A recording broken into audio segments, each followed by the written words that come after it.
pessoal, boa tarde. Queria agradecer a presença de todo mundo aqui, todo mundo muito querido. Essa proposta de apresentação, ela surgiu há algum tempo e eu fico muito feliz de estar podendo estar tendo essa conversa hoje. É uma coisa que tem me inquietado há bastante tempo e que recentemente eu cheguei em algumas conclusões e queria compartilhar nessa conversa.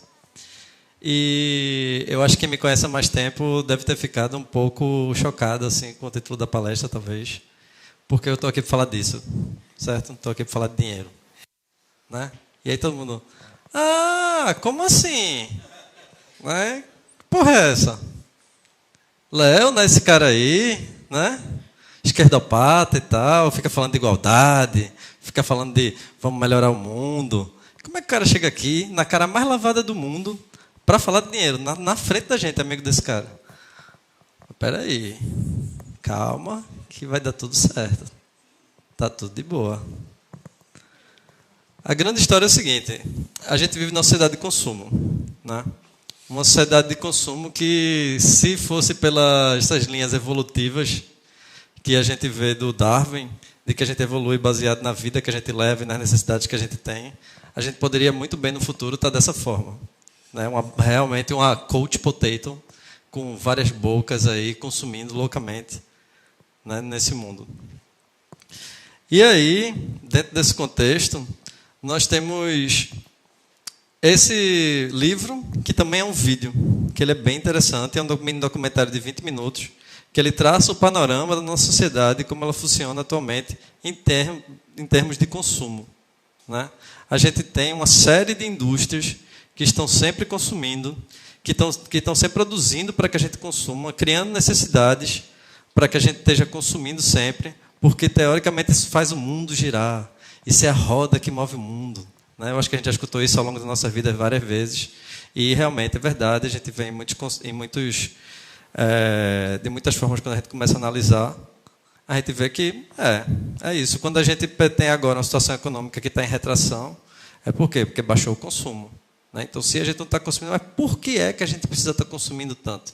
Faz sentido? Não faz sentido? O que é que isso gera no nosso planeta? O que é que isso gera nas nossas vidas, né? E aí ela faz uma reflexão bem interessante, a Annie Leonard. Ela tem uma série de vídeos também. É bem, bem interessante a forma como ela trata. E aí tem essa fala aqui. Nossa economia é extremamente produtiva, enorme, exige que a gente faça do consumo uma forma de vida, né? Que a gente converta na compra e no uso de bens. Isso daí se torna um ritual, se torna uma verdadeira religião, né? Mabuse, é Benjamin que fala, não é? Que o capitalismo ele é uma religião, pô. Ele exige que a gente tenha uma devoção. A gente seja devoto ao nosso trabalho, devoto ao salário que recebe, devoto às férias. Não é? Todo um modo baseado nessa devoção do consumo. E aí, dentro desse contexto aqui, todo mundo já conseguiu ler? Também, se não conseguiu ler, é um abraço. A gente, muitas vezes, eu me identifiquei muito com essa foto aqui. Não porque eu tenha tanta coisa assim, mas eu tenho. E realmente faz sentido, né? E quando a gente pega, começa a ter... Não sei se tem laser esse negócio. Tem laser? Tem laser, porra. A gente começa a ver justamente isso. Nós precisamos melhorar o consumo. A gente tem que vender mais. Muitas vezes, quando a gente tem projetos, o que o cliente quer, ele pode dourar a pílula da forma que for, mas o que ele quer, muitas vezes, é vender mais, né? E aí a gente tem isso aqui, as pessoas extremamente saturadas e o mercado achando que tem que vender mais sempre. E a gente fica aqui. Nós temos esse papel fundamental trabalhando com inovação, né? Nós temos a oportunidade de mudar o mundo. A gente estava tendo uma conversa agora, bem antes de entrar aqui, que era justamente falando sobre o papel que nós temos na criação de coisas, na criação de ações, na criação de serviços que vão impactar no mundo. A gente não cria nada no vácuo.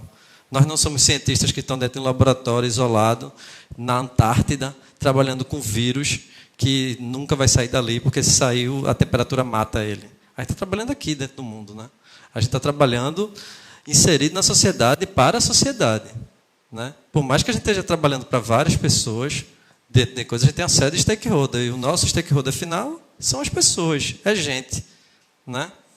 E aí a gente pega e tem essa obrigação, na verdade. A gente tem esse dever de estar agindo dessa forma.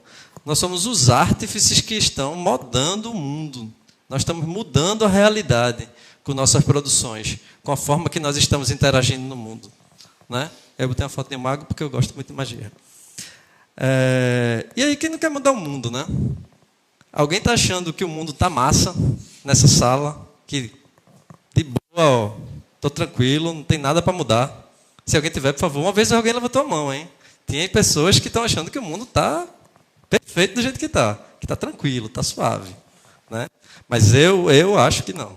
Eu acho que tem um monte de coisa para melhorar. Eu acho que algumas coisas caminharam já, mas eu acho que ainda tem um monte para a gente trabalhar aí. Eu acho que tem produção para morrer com 200 anos e ainda não ter chegado no nível que eu acharia interessante. Só que, muitas vezes, nós terminamos trabalhando com coisas e com projetos que nós não nos sentimos que estamos fazendo essa diferença, né? Às vezes acontece isso. A gente está num projeto que, às vezes, até inicialmente, pô, que massa, esse projeto novo, uma tecnologia nova, uma coisa interessante, um device novo, uma forma nova de interagir. E aí a gente esbarra, ficando, às vezes, depois de alguns meses, trabalhando e mais no mesmo, e você fica se roendo, às vezes, naquele sentimento ruim, de, poxa, mas eu trabalho com interação, eu queria trabalhar com coisas interessantes, e estou aqui fazendo mais do mesmo, por quê, né? E aí a gente termina achando que, pô, meu trabalho não importa, né? Essas demandas estão aquém do meu potencial, eu sou melhor do que isso, eu posso fazer mais, eu poderia estar entregando mais para esse cliente, eu poderia estar entregando mais para o mundo, eu poderia estar contribuindo de uma forma melhor, né? E tudo isso acontece por conta de um personagem nessa equação aí, esse cara aqui, né? O cliente, essa figura mítica, o cliente não quer, o cliente não deixa, por que não faz porque o cliente não deixa, o cliente não quer, né? Quantas vezes eu repeti isso? Inúmeras vezes, várias vezes. Mas esse cliente, olhe, é danado, viu? É culpa desse cliente que a gente não consegue trabalhar nessas coisas lindas e inovadoras que vão mudar o mundo. Por que esse desgraçado não quer deixar a gente mudar o mundo, né? E aí, será? Será que é isso? Será que é tão simples responder isso? É a culpa do cliente e acabou-se? Será mesmo que é isso? Eu acho que isso é uma pergunta que cabe a gente se fazer, né? Será que isso não é o que a gente se acostumou a pensar? A gente começou a botar a culpa em alguém, e esse cara é o cliente. E aí eu peguei e saí para a meditação. Né? Saí para a meditação, fiquei embaixo de uma cerejeira milenar, fiquei vendo assim, sentindo, deixando a mente branca, livre, até atingir o nirvana. E aí, pá! Iluminação, insight, epifânia. Na verdade, não foi assim. Na verdade, fica muito mais interessante se eu disser que estava meditando embaixo de uma árvore, mas não foi assim. Na verdade, eu fui para esse evento aqui. IHC em Rede, lá em Manaus. Foi um evento bem legal, que teve vários palestrantes. E aí, no meio desses palestrantes, teve esse cara aqui, Gustavo Oliveira, que ele é da TOTUS. TOTUS é uma empresa que é T-O-T-V, parece um Vzinho, S.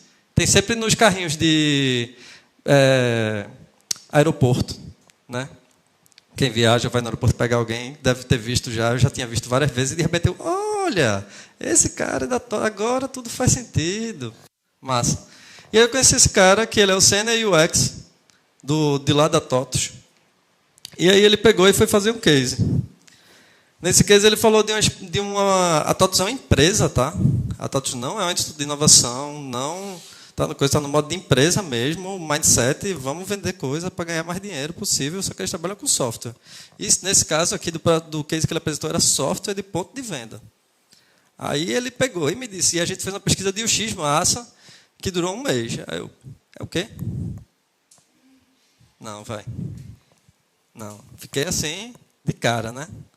E aí eu comecei a me perguntar, pô, ele conseguiu fazer esse negócio, uma empresa de software, né? Com um cliente de varejo, pô. Era um negócio de varejo. Imagina, tipo, Walmart Pega, contrata a tua empresa, que tem esse interesse de vender o software para o Walmart o mais rápido possível, e tu pega e consegue dizer assim, calma, galera, a gente vai fazer uma pesquisa de UX aqui antes de vender esse software. Eu acho que a maioria das pessoas diz assim, não vai rolar. Rolou. Aí minha cara, por isso que era assim, né? What the fuck? Como assim? Como assim? Não faz sentido. Né? Que nem Chewbacca. É um alien gigante num planeta pequeno. Não faz sentido.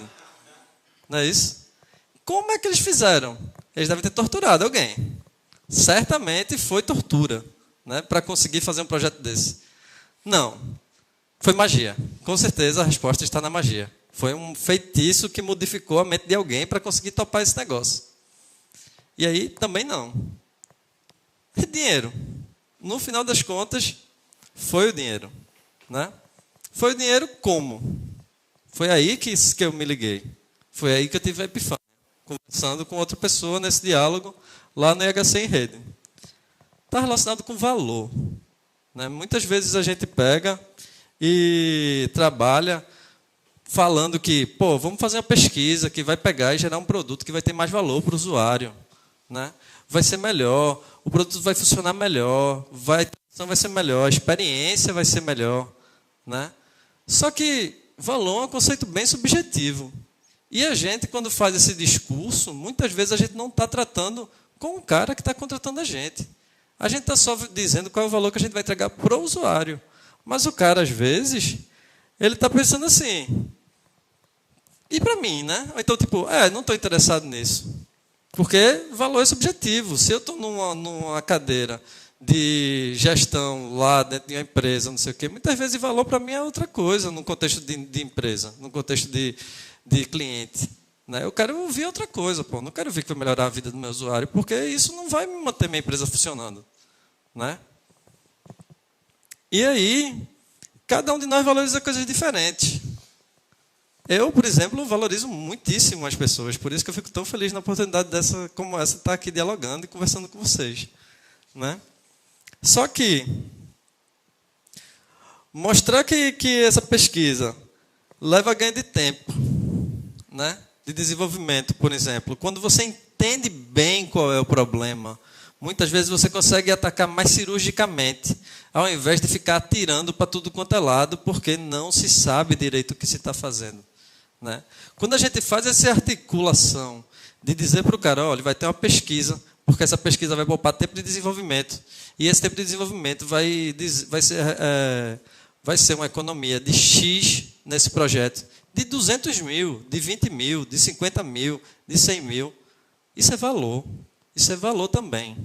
Certo? Isso é um tipo de valor que se tem que ajuda as coisas a funcionarem. O mundo está funcionando com base nesses papelzinhos que andam de um lado para o outro. Que, como disse Douglas Adams, é muito estranho, né? Porque os papelzinhos não estão infelizes e eles não precisariam ir de um lado para o outro. Mas eles vão. E aí é isso. Tom Cruise já disse há muito tempo, show me the money. Valor, por exemplo, é você pegar e fazer um sistema que funciona tão bem, tão legal, que pega e você não tem quase ligação para o suporte. E aí você pode ter um grupo de suporte menor, para poder atender as demandas. Ao invés de ter um call center inteiro para fazer o suporte, porque tem o sistema. Até para abrir, você precisa dar 3 pulinhos, uma voltinha, uma cambalhota para trás, apertar F5, F2, F3 e 3 vezes Enter. Pior do que dar um fatality no Mortal Kombat, né? Você tem um sistema que flui, ele funciona bem. E quando dá um problema, o usuário mesmo consegue resolver. Isso é valor. Né? É um valor que se converte facilmente em dinheiro. Né? Você aumenta a margem de lucro, você aumenta essas coisas. E aí volta Tom Cruise, show me the money.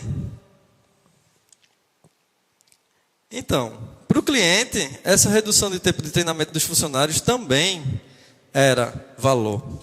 Aqueles 2 valores que eu falei anteriormente, era para a empresa. A empresa conseguiu ver que, se eu fizer essa pesquisa, eu vou ter o menor tempo de desenvolvimento, porque eu só vou saber exatamente o que fazer, e eu vou ter um menor suporte. Eu vou precisar dar menos suporte. Então, isso também vai ser valor para mim. Para o cliente, ele gastava 15 dias para treinar uma pessoa no ponto de venda. Certo? 15 dias. Depois que eles fizeram pesquisa de UX, eles passaram a gastar uma manhã para treinar essa pessoa. Então você pega, O que foi a grande sacada, que eu saquei o pulo do gato quando ele falou, foi... Ele pegou esse valor de 15 dias do salário, multiplicou pelo número de pessoas, fez uma conta dessa de padaria mesmo, grosseira. Pegou e no final das contas, olha, por ano tu vai economizar 500 mil reais, 1 milhão, sei lá quanto era. Porque o salário dessas pessoas por 15 dias, cada treinamento, isso aqui agora é amanhã. Eu estou te dando a economia de tanto, falou a língua do cara. Entendeu? E eu acho que é isso que às vezes a gente pega e patina. Eu me colocando realmente como essa pessoa que erra nesse ponto, de não saber fazer essa ponte, né? De às vezes não conseguir vender esse sonho que muda o mundo, que vai ser massa, que vai gerar valor para o usuário, porque eu não sei falar a língua da pessoa com quem eu estou tratando. Não é isso? Então, da próxima vez que você sentir que não estão lhe ouvindo, que o cliente está literalmente giving a shit para o que você está falando, pare e pense.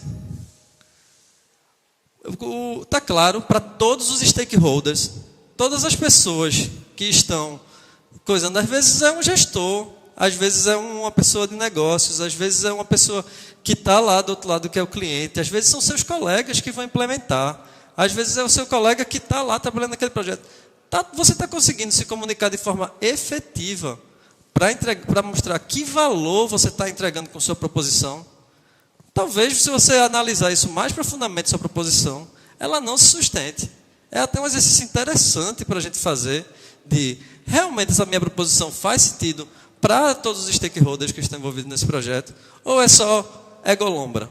É só uma coisa que eu acho massa e estou querendo fazer e estou aqui revoltado porque ninguém está comprando essa ideia, né? E aí, às vezes eles só estão pensando como a Rihanna, né? Às vezes o cliente, às vezes as pessoas, elas estão de uma forma mais operacional pensando, bitch better have my money. Não é isso? Ou então pensa assim, o pessoal pega, vê que o dinheiro está mais difícil de chegar. Agora está na hora de design thinking. E aí, se aproveitando dessa lógica, que a gente tem que pegar e chegar, é dizer assim, porra, quando está na crise, a gente está vivendo um momento agora que é extremamente propício para isso.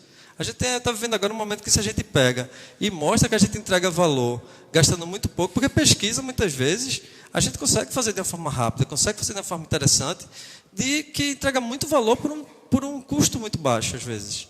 Então assim, é a hora da gente estar mostrando para esses caras aqui, qual é o valor do que a gente está fazendo. Tem que alinhar o discurso para isso, né? Porque eles querem muitas vezes chegar aqui. E aqui não são tubarões, né? São apenas os percalços da vida que tem no momento econômico, flutuação do mercado, consumo, sociedade, tudo isso. E é aí que eu estou fazendo um esforço, justamente, como eu disse, estou reconhecendo que é realmente uma defasagem.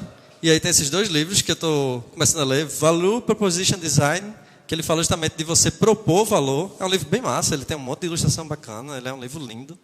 E esse aqui também, do Roger Martin, Design de Negócios, que ele fala justamente porque o Design Thinking, né? Porque, enfim, lá fora tudo Design Thinking, mas Design Thinking é pesquisa, basicamente.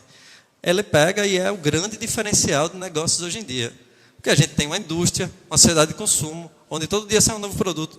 Mas quando sai um produto, um serviço, um negócio, que as pessoas realmente têm necessidade, que ele foi calcado em pesquisa, geralmente a gente vê vender.